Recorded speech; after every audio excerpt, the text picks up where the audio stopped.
¿A quién imitaba usted cuando usted era un niño o era una niña? Probablemente usted imitaba a sus padres o a sus abuelos. Las niñas se ponían los zapatos de mamá y trataban de caminar en ellos.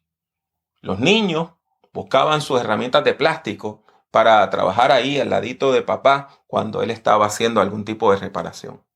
Las niñas querían cocinar como la abuela y quizá tenían hasta sus propias cacerolas y cosas de plástico. Y los niños les encantaba ponerse la crema de afeitar de papá, la crema de afeitar de abuelo. ¿Recuerdan esos tiempos tan bonitos? Le damos la bienvenida a Prediquemos, un podcast sobre la predicación, el liderazgo y la teología pastoral. Con ustedes, el Dr. Pablo A. Jiménez.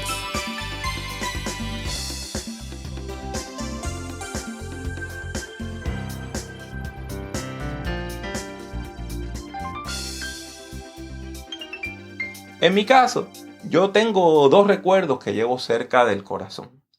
El primero es que hace mucho tiempo yo siempre andaba con un maletín. Y un día mi hijo mayor sale de la casa con un juguete. Y me estuvo extraño que ese juguete él lo quisiera llevar conmigo. Sin embargo, lo que pasa es que el juguete tenía un mango muy parecido al de mi maletín. Y así yo andaba con mi maletín y él andaba con el suyo. Un recuerdo muy bonito que tengo de mi hijo mayor. Y mi hija mayor, Paola, esa hacía algo bien bonito. A mí me gusta siempre planchar mi ropa porque me enseñó mi abuelita a hacerlo y ya yo tengo mi manera de hacerlo. Y cada vez que yo me ponía a planchar mis camisas, ella sacaba una plancha de plástico y se ponía ahí al ladito mío a planchar también. Un recuerdo muy hermoso que tengo de que mis hijos querían imitarme a mí. ¡Qué recuerdo más lindo! ¡Qué recuerdo más lindo! ¡Qué recuerdo más lindo! El poder saber que nuestros hijos quieren ser como nosotros. Sí, los niños imitan a papá, las niñas imitan a mamá, por lo menos por un tiempo. Pero todo eso cambia cuando llegan a la adolescencia. ¿Por qué? Porque ocurre algo que se llama el proceso de diferenciación. Los niños pequeños quieren ser igualitos a papá y a mamá. Sin embargo, en términos emocionales y psicológicos, llega un momento que se tienen que separar, se tienen que diferenciar para poder así lograr obtener, crear, desarrollar su propia personalidad. Esto a veces es muy doloroso, porque la niña que cuando era pequeña, usted le decía, eres igualita a su mamá, y sencillamente usted veía cómo su carita se iluminaba de felicidad. Ahora que tiene 14 años, usted le dice, ¿eres igualita a tu mamá? Y la chica se ofende. ¿Por qué ocurre todo esto? Ya les dije que es el proceso de diferenciación, donde los seres humanos vamos desarrollando nuestras propias maneras de hacer las cosas, nuestras propias diferencias, y vamos poco a poco diferenciándonos de nuestros seres queridos. Sin embargo, hay algo importante que usted tiene que saber. Primero, el proceso de diferenciación es sumamente necesario para la madurez emocional. Si nosotros sencillamente fuéramos clonos, que estuviéramos imitando a papá y a mamá, a nuestros familiares todo el tiempo, terminaríamos siendo como autómatas, como robots, como personas que no tienen personalidad propia y que sencillamente imitan aquello que aprendieron de sus mayores. Por eso, el proceso de diferenciación es bien importante. Los chicos que no se diferencian, las chicas que no se diferencian, desarrollan problemas emocionales de desarrollo, porque al final no saben quiénes son. Pero hay una buena noticia. Y la buena noticia es que este proceso de diferenciación no dura para siempre. No dura para siempre. No dura para siempre. Hay un momento donde esa chica que cuando era niña le gustaba que le dijeran que se parecía a mamá, pero se ofendía cuando era una adolescente y le decían eres igualita a tu mamá. Cuando llega a cierta edad, a los 20 y tantos, empieza a parecerse más a mamá. Empieza a llamar a mamá y le dice, quiero que me des la receta, quiero que me enseñes a hacer esto como tú lo hacías, quiero que me enseñes a hacer tal cosa como tú lo hacías. Y esa madre, cuando va a visitar a su hija ya adulta, ¿qué nota? que su hija arregla la casa como ella, que cocina como ella, que tiene las cosas decoradas como ella decoraba su casa. O sea, que esa persona que antes se identificaba y pasó por un proceso de diferenciación, vuelve entonces a unirse, vuelve entonces a lograr ese tipo de identificación con el modelo de desarrollo de vida que le presentó su madre. Con todo esto quiero decirles que el proceso de diferenciación es bien importante. Ese proceso de diferenciación es bien importante porque de alguna manera nos ayuda a nosotros saber quiénes somos. Sin embargo, también es importante nosotros saber que esa persona, ese ser querido, ese familiar ha dejado un legado en nosotros. Que esa persona que ha servido como modelo ha dejado un legado en nosotros. Y poco a poco nosotros vamos encontrando ese balance entre nuestra propia personalidad y aquello que hemos aprendido de nuestros modelos, de las personas que nos orientaron en la vida, de las personas que vamos imitando. ¿Y sabe qué? Llega un momento en la vida donde usted dice que mucho yo me parezco a papá, que mucho yo me parezco a mamá. O sea, nosotros completamos el círculo de la diferenciación. Hemos estado hablando durante estas últimas semanas sobre la carta que el apóstol Pablo escribió a la iglesia en Filipos, o sea, la carta a los filipenses. Esa carta que él envía es una de las más hermosas que nosotros encontramos en todo el Nuevo Testamento. Es corta, solamente tiene 4 capítulos, y el capítulo 2 es uno de los más importantes de la carta.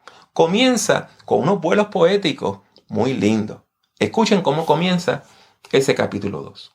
Por tanto, si hay alguna consolación en Cristo, si algún consuelo de amor, si alguna comunión del Espíritu, si algún afecto entrañable, si alguna misericordia, completen mi gozo, sintiendo lo mismo, teniendo el mismo amor unánime, sintiendo una misma cosa. No hagan nada por contienda o vanagloria. Al contrario, háganlo con humildad y considerando cada uno a los demás como superiores a sí mismo. No busque cada uno su propio interés, sino cada cual también el de los demás. Si usted lee este pasaje a la ligera, sencillamente puede encontrarlo hermoso e inspirador, pero probablemente no se va a dar cuenta de los elementos de conflicto que hay en el pasaje. ¿Sí? Aquí nosotros encontramos elementos de conflicto. Detrás de esa frase tan hermosa, si hay alguna consolación en Cristo, si algún consuelo de amor, si alguna comunión del Espíritu, si algún afecto entrañable, si alguna misericordia, detrás de esa frase tan linda, usted encuentra elementos de conflicto. Y usted se da cuenta que el liderazgo de la iglesia en Filipos estaba en conflicto, que la gente estaba peleando, que habían luchas y contiendas, luchas de poder entre esos hermanos y esas hermanas que eran parte de la iglesia en Filipos. El texto les exhorta a vivir en armonía. Versículo 2 dice que deben estar sintiendo lo mismo. Ese mismo versículo 2 les exhorta a mostrar amor a los demás, teniendo el mismo amor. Ese mismo versículo 2 les exhorta a ponerse de acuerdo, a estar unánimes, sintiendo una misma cosa. Cuando pasamos al versículo 3, tenemos exhortaciones a no pelear entre ellos, no hacer las cosas por contienda, no hacer las cosas por orgullo, o sea, por vanagloria, a ser humildes, háganlo con humildad y considerando cada uno a los demás como superiores a sí mismos. Y finalmente el versículo 4 les exhorta a buscar el bien común. No busque cada uno su propio interés, sino cada cual también el de los demás.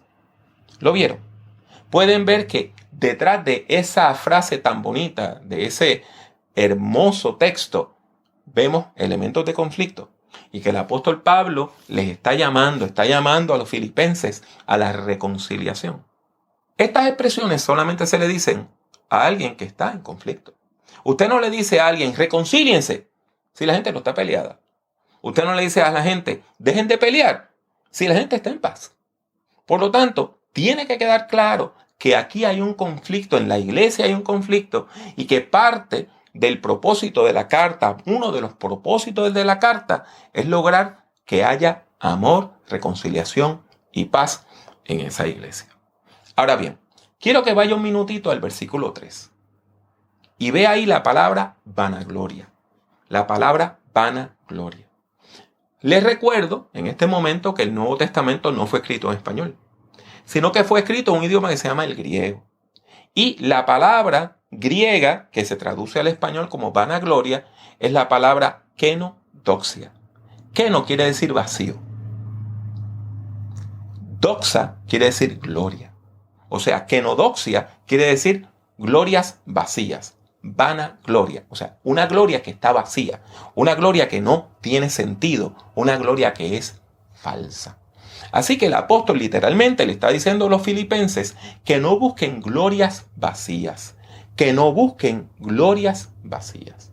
Y usted se preguntará por qué eso es tan importante y por qué yo lo estoy recalcando en esta hora. En primer lugar, quiero que quede claro que uno de los propósitos de esta carta es que el apóstol Pablo desea que esa iglesia tan amada, que los líderes de esa iglesia tan amada se pongan de acuerdo, que dejen de pelear, que echen a un lado las diferencias que les están dividiendo, de manera que puedan cumplir la misión de proclamar el evangelio a un mundo en crisis. Ahora bien, el apóstol Pablo sabe que nosotros los seres humanos necesitamos modelos. Del mismo modo que un niño necesita los modelos que proveen papá, mamá, abuelo y abuela, en la fe nosotros también necesitamos modelos a imitar. Y el apóstol Pablo presenta no un modelo, presenta el modelo. Nuestro modelo de conducta es Cristo Jesús. El apóstol Pablo exhorta a los filipenses por medio de un himno precioso. Y usted dirá, ¿himno? Si aquí yo lo que veo es texto. Lo que pasa es que cuando usted estudia el Nuevo Testamento, usted se da cuenta que aquí lo que tenemos es un himno. Un himno. Por la gramática del texto, nosotros sabemos que lo que encontramos a partir de esa frase que dice, haya en vosotros el mismo sentir que hubo en Cristo Jesús, el cual, a partir de esa frase, el cual, empieza un poema, empieza un himno. No sabemos cómo era la tonada original. No sabemos cómo era la música original. Así que una vez se pierde la música, lo que nos queda es la lírica. Lo que nos queda es la poesía de ese cántico. De todos modos, podemos inferir que era un himno que la gente conocía, que la gente cantaba. Del mismo modo que a veces cuando la persona que está predicando cita un himno o cita un cántico, el apóstol Pablo está citando un himno de la iglesia primitiva. ¿Y qué dice? Que hayan ustedes el mismo sentir que hubo en Cristo Jesús, quien siendo en forma de Dios no estimó el ser igual a Dios como cosa a que aferrarse, sino que se despojó a sí mismo, y tomó forma de siervo y se hizo semejante a los hombres. Y estando en la condición de hombre se humilló a sí mismo, y se hizo obediente hasta la muerte, y muerte de cruz. Por lo cual Dios también le exaltó hasta lo sumo, y le dio un nombre que es sobre todo nombre, para que en el nombre de Jesús se doble toda rodilla de los que están en los cielos y en la tierra y debajo de la tierra, y toda lengua confiese que Jesucristo es el Señor, para gloria de Dios el Padre. Como un padre o una madre trata de darle buen ejemplo a sus hijos, aquí el apóstol Pablo les presenta a los filipenses el mejor ejemplo de fe. El ejemplo de Jesucristo. El ejemplo de Jesús de Nazaret, quien por medio de su vida, sus enseñanzas, su pasión, su muerte y su resurrección, vivió para los demás y nos enseñó el sentido de la vida. ¿Recuerdan la palabra vanagloria que vimos en el versículo 3? Cómo el apóstol Pablo exhorta a los filipenses a abandonar la vanagloria, no hacer las cosas motivados por las glorias vacías, por la búsqueda de gloria vacía. Eso no está ahí por casualidad, sino que cuando usted va buscando el poema, usted se da cuenta que hay toda una estrategia pastoral aquí. El versículo 7, que dice que Jesús se despojó, literalmente en griego dice que Jesús se vació. Aquel que siendo en forma de Dios no estimó el ser igual a Dios, o sea, la gloria que tenía verdadera, se despojó de ella, dice el versículo 7. Se vació de la gloria verdadera. ¿Para qué? Para hacerse humano, para proveer salvación a la humanidad.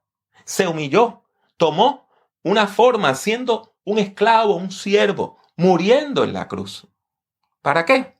Para entonces ser exaltado, ser exaltado, ser exaltado, de manera que llegara a ser el príncipe del universo y toda rodilla, en el cielo, en la tierra y debajo de la tierra, tuviera que doblarse ante Jesús y confesar que Él es el Señor. ¿Ven el contraste? ¿Ven el contraste?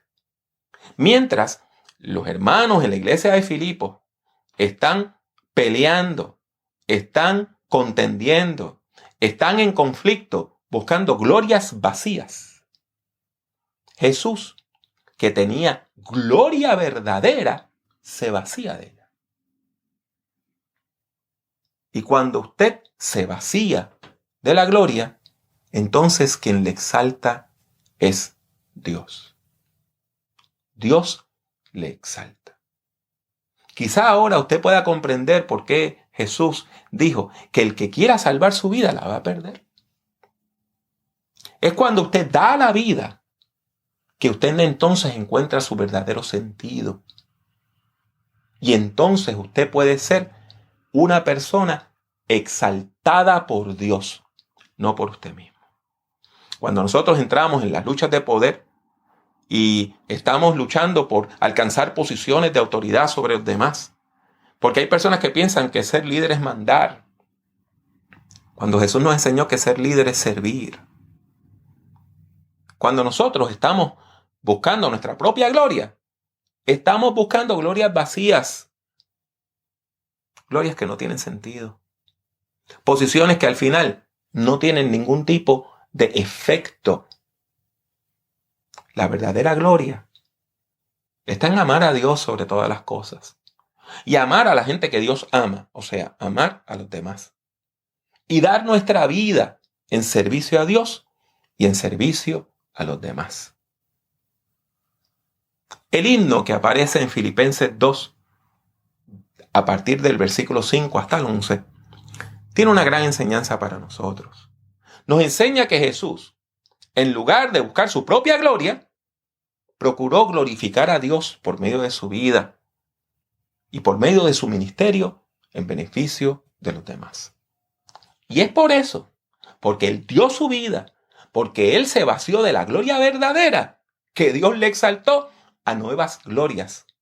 Le exaltó hasta lo sumo, hasta lo más alto, dice el texto, y le proclamó como el príncipe del universo. ¿Qué entonces debían hacer los filipenses para superar esas luchas, esas contiendas, esos celos, esas peleas que tenían en la iglesia? Para superar la fragmentación de la iglesia, los filipenses tenían que imitar el ejemplo de Jesucristo. Eso es lo que tenían que hacer.